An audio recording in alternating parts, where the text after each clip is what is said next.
Hey, MCE crew, it looks as though these food shortages may have an engineered component to them. If we look at it on an evidence-based, from an evidence-based perspective, I don't know if you've been following this, but a lot of the food processing plants globally have met with some unforeseen, unnatural, and when I say unnatural, what I mean by that is these are not weather-related events, met with some unforeseen, unnatural, disastrous events of late. We had one here in Baltimore. I think it was back in 2021, where the Domino sugar plant down at our harbor caught fire. And I mean, boy, that thing burned, okay? We'll look at that in a minute. But we've had all kinds of things happen. And one guy, I'll get you his information, did a very interesting expose on these events. And it just so happened that many of them have occurred on a Thursday. That's really weird. I just find it extremely coincidental. So what does that mean to you and your economics? Well, as we always talk about, this is another reason why we have to redefine wealth, redefine it as self-sufficiency in terms of not being able to go to the store to buy something per se, but to be able to produce it yourself, especially when we talk about something as essential to you and your family as food. Now, we've got Bill Gates, who bought up a lot of farmland. He's also out there talking about he's not going to, well, he wants to, reduce the animal protein in our diets. Bill Gates is a monster, okay? You give this guy a little bit of money and he thinks he rules the world. Klaus Schwab is talking about we need to start eating insect protein, okay? Because it's better for the environment, right? Look, there's no bigger friend to the environment than yours truly. But I ain't eating no damn bugs, okay? I'm eating red meat. And I ain't going to stop because Klaus Schwab or Bill Gates don't like it. You could tell Bill Gates doesn't have a lot of red meat protein in his diet. Got a lot of something because of that pregnant belly he has, but I digress. So let's get into this. Let's take a look at these events and their impact on your food security. Again, yes, this is a financial independence channel, but look, we don't just talk about the raw numbers or dollars and mutual funds. We don't just talk about that stuff, although we do talk about that. We talk about your financial and economic independence, all right? And you can't have that if you don't have food, all right? That's like the number one ingredient to life is food. Okay, sure, air. So far, that's free. Once they figure out a way to, charge us for that, or say that hey, we can make the leap for them. We exhale, a harmful greenhouse gas. Look, we're going to get into all of this, and for that reason, they might not want us around, too much in abundance. There's 7 billion of us exhaling this dangerous greenhouse gas, but we're going to get into it. Let me leave you with this, and I'll answer this question for you at the end of the video. What's the most abundant greenhouse gas? We'll answer that at the end of the video. Let's get into these engineered disasters. What I think, strong evidence to point to these disasters being engineered, and what you can do to secure your family's food safety, food safety and security. All right, guys, I want you to remember something. It's not paranoia if they're really out to get you. And we have enough evidence in this society to understand that government, non-governmental organizations, the quote-unquote powerful, are not acting in the best interest of the people. Now, they do have an agenda, and that agenda is usually driven by money, okay, and the acquisition of more power. And this is nothing new. I mean, this has been the reality throughout the ages. We, as a species, have yet to mature beyond, that level of thinking. And look, we're all susceptible to it. It's a rare man, it's a rare woman who can acquire real power and not act like a total ass when they get it. I mean, you see it when human beings get the least amount of authority. For some of us, it just takes off, goes straight to our head. You ever had a conversation with one of the people that direct traffic? In Baltimore City, these people create traffic problems, okay? And they're very authoritative with the, go this way. One's doing like this, okay, and one day, and it's like total madness. But, they are, some of them, not all, but I have encountered some of these directors of traffic in Baltimore City. They are not police officers, okay, unless it's at the scene of an accident or something. But that little corner, that intersection, is a universe that they control. So if human beings are going to act like that with a traffic intersection, imagine what we're capable of when we get real power. So one of the things that is being pushed by the World Economic Forum, our buddy Klaus Schwab, is that for the sake of the climate, we've got to change our diet. Now, Bill Gates believes this too. A lot of powerful people too, but these are the two most noteworthy that I can think of right now. Our consumption of animal protein is the source of greenhouse gas and climate change. Insects are an overlooked source of protein and a way to battle climate change. The consumption of insects can offset climate change in many ways. This is coming from the World Economic Forum itself. Now, you ever seen that movie Snowpiercer? Go and watch that movie. It's a very interesting movie. I am very surprised that they made it. And look, spoiler alert. Hey, the movie's been out for damn near a decade. If you haven't seen it and you don't want this spoiler, then fast forward about 30 seconds. In the beginning of the movie, they make it clear that what we did to the planet in our efforts to stem climate change actually worked in the opposite fashion and created hellified climate change. So I was very interested in how that movie got made, because it was they ran over that point real quick, but it is contrary to the narrative that we have all the answers. So let's get a little deeper in here. We're gonna go a little deeper on this, because again, we're redefining wealth here, and you can have all the money in the world, but if your dollars mean nothing, if there's nothing on the store shelves to eat, then your money's what good is it? Okay, if it can't buy anything that you need, or you have to take so much of it to acquire so little. Weimar Republic, anyone, where you had to use a wheelbarrow full of Reichsmarks in order to purchase a loaf of bread. We've been conditioned to think of animals and plants as our primary sources of proteins, namely meat, dairy, and eggs or tofu, beans, and nuts. But there's an unsung category of sustainable and nutritious protein that is yet to widely catch on: insects.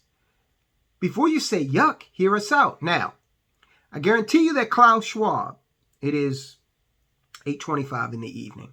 Klaus Schwab, Al Gore, Bill Gates, all of the Leonardo DiCaprio, who I believe is a fine actor, but totally wrong on, he's a hypocrite when it comes to climate change. Guys, have you seen his yacht? Okay, it's not running off. I haven't seen one solar panel on it, and his plane damn sure doesn't work off of wind energy. But these guys at this point in the evening are laid back with a snifter of brandy and probably a fine cigar after eating some animal protein. Believe it.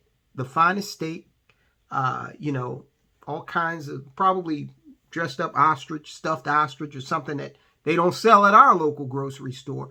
But the narrative that is being advanced here is, hey, dummy in the middle class, get used to the idea of eating insects. It's better for the planet. And you need to sacrifice and feed your kids and your family crickets or something.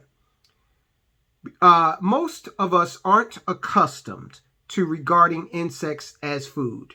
No shit. But the nutritional difference between sources of protein is relatively small. For instance, plant proteins lack some essential amino acids that animal proteins possess. But the major differences between insect and other sources of protein exist largely in the cultural and environmental realm. So they go on to say edible insects can produce the equivalent amounts of quality protein when compared to animals. Now, if I sit down and eat a dense steak packed with protein, how many damned cockroaches will I have to eat in order to equal that, I wonder? A recent study showed that insects offer between 9.96 and 35.2 grams of protein per 100 grams, compared with between 16.8 and 20.6 grams for meat. Okay, so they're saying that roughly kind of comparable here. I'm going to stick with the steak. Thank you. Of course, not all insect protein is created equal. For instance, certain ant species and mealworms, I just bought some of those for the bird feeders. Birds love mealworms. I bought a bag of mealworms. This bag was not a big bag, but it was like $11. It was about the size of a medium-sized bag of potato chips. And it was $11 for mealworms. So this is getting expensive, sounds like. Mealworms are known to be protein and calorie dense stars in the insect consumption world. One easy way of integrating insect protein into your diet would be through cricket protein powder, used in the place of your typical protein supplement powder. Insects require less care and upkeep than livestock.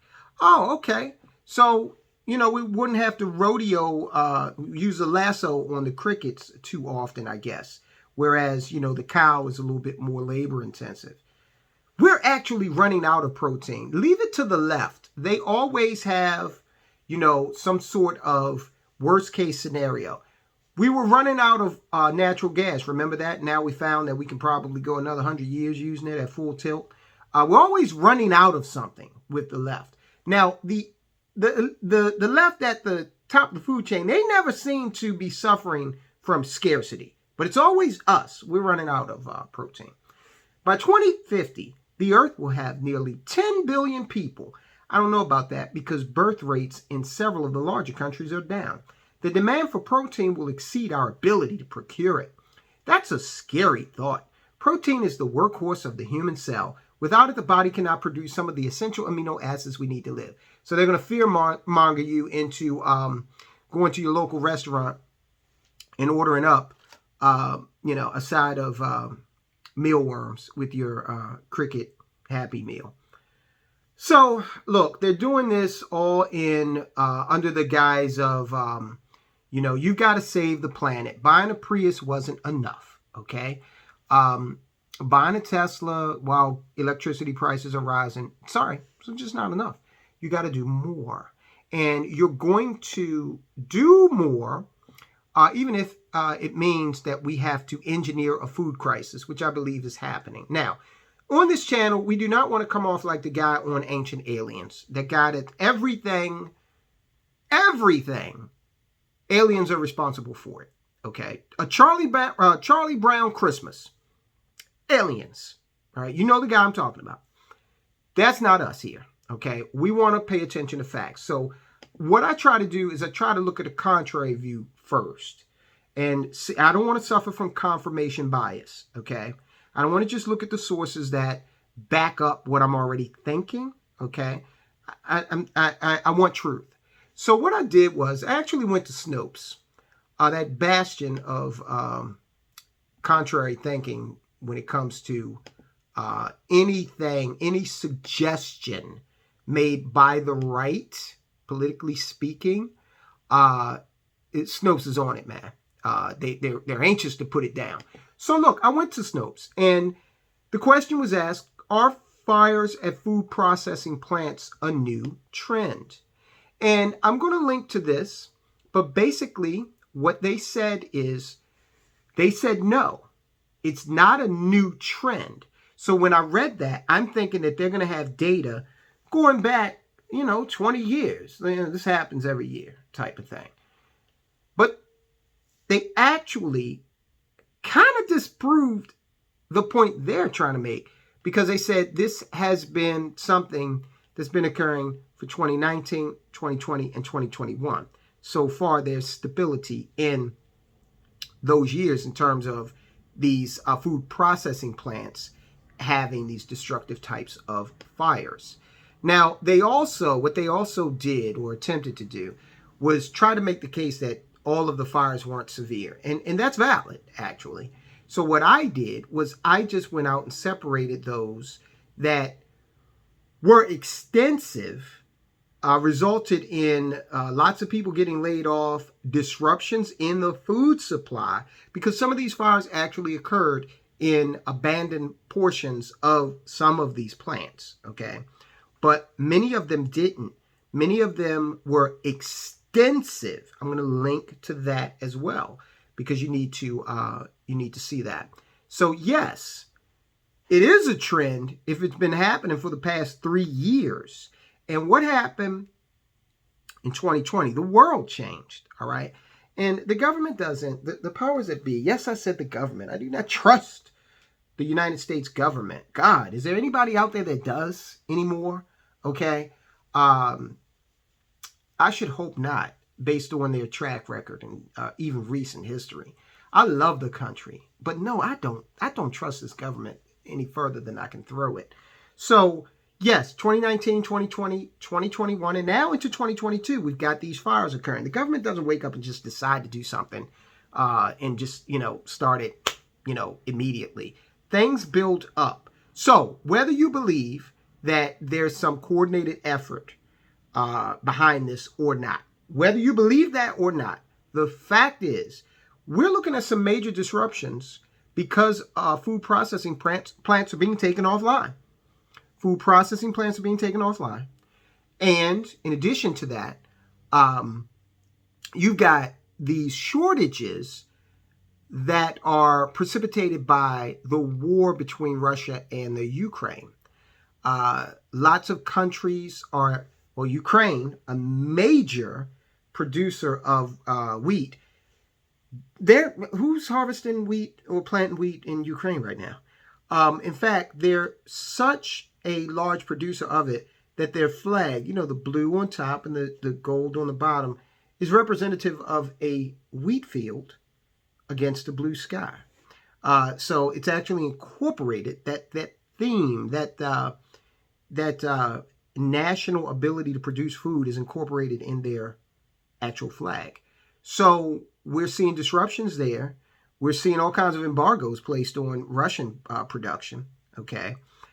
So much so that other countries have said, well, we're going to slow down on exports and we're going to keep it. Hungary, for example.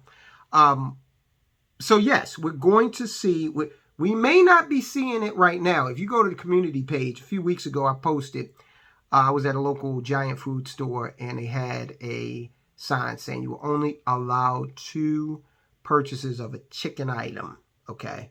Only 2 purchases. That's the first time I've ever seen that. I didn't even see that at that store during the height of the shutdowns. But again, whether you believe there's some nefarious plan behind this or not, the fact remains that we're going to see disruptions in food. So there are all kinds of things that people are doing. They're banding together, creating little communities to share knowledge. Also, creating communities that can share food. Okay, so let's say you produce a lot of potatoes. Okay, now I'm going to tell you what we plant. Potatoes, red cabbage, broccoli, and squash. Okay, now the thinking behind that is that potatoes are calorie dense. Okay, also the other vegetables are nutritious and very, very nutritious. Okay, so that's what we're trying to make sure we have some calories for energy and nutrition. Okay, canning a lot of that up, storing the potatoes so that we can produce some of the calories that we use. But we don't want to sit around and eat cabbage, broccoli, potatoes, and squash forever. So when we have an abundance of something and we have produced more than we can use, or if we think we can use, we trade with, someone who produces, say, carrots. Okay, you get the idea. We have a lot of fruit trees on this property, so there's that as well, for some variety. But start talking to people. Start talking to people that you're familiar with that are like-minded, where you can diversify the variety of what you're eating.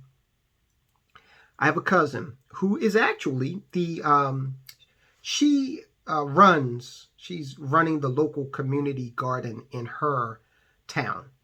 Okay. And she was telling me that I said, well, how much does something like that cost to participate? She said $20. I said, oh, that's not bad, $20 a month. She said, no, $20 a season. Okay. And you can come in and get your little plot. And she told me the square footage. It'll probably vary wherever you are.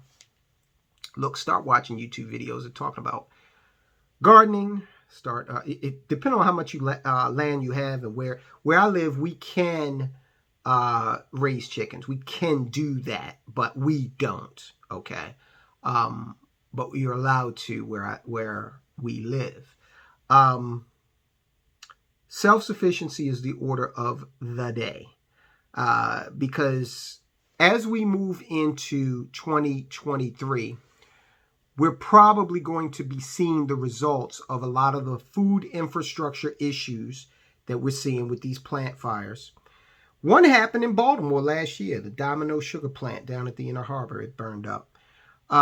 We're probably going to be seeing a lot of that infrastructure, those issues come to fore and manifest in disruptions in supply. And of course, the grain shortage is going to, at the least, it's going to increase prices. Okay. Again, grains, corn, that grain is the basis or the base of the food chain. If the price of it goes up because of scarcity, then you can best believe that prices of everything that is reliant on that grain will go up as well. And keep in mind that ethanol is produced in this country, in the United States, with corn. Down in Brazil, they do it with sugarcane.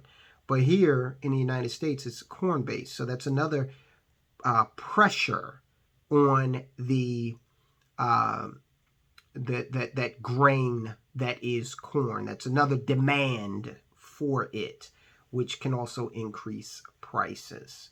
All right. So you tell me, weigh in the comment section. What do you think is going on here? Is this just a series of unfortunate coincidences? Is there something coordinated behind it? But like we said, doesn't matter. It's going to manifest itself in a disruption in our food supply. It already has. I told you about the chicken at the grocery store. It's going to manifest itself in both disruptions and price increases. So you want to be wealthy. You want to be considered wealthy. Let's take it back to the old school. You were considered wealthy not because you had a bunch of beads and shells laying around. You were considered wealthy if you had some livestock, crops, and there's still places in the world that where that is considered wealth. So let's get back to that to the extent that we can, because the road to financial independence is not just paved with dollar bills. In fact, it's not paved with dollar bills, because we know that fiat currency is losing value consistently and constantly. But let's just say it's not all paved with monetary-based assets. Okay, food for ages that was considered a strong form of money based on the traditional economic definition. All right, guys, I'll talk to you soon. No, I didn't forget. The most abundant greenhouse gas in the Earth's atmosphere is dihydrogen monoxide vapor. Sounds pretty caustic, right? Well, actually, dihydrogen monoxide is another way of saying water. Good old H2O. And yes, water vapor is the most abundant greenhouse gas in our atmosphere. Should we start a movement to get rid of it? To learn more about how you can achieve financial independence, check out these videos we recently posted on the Money Changes Everything channel.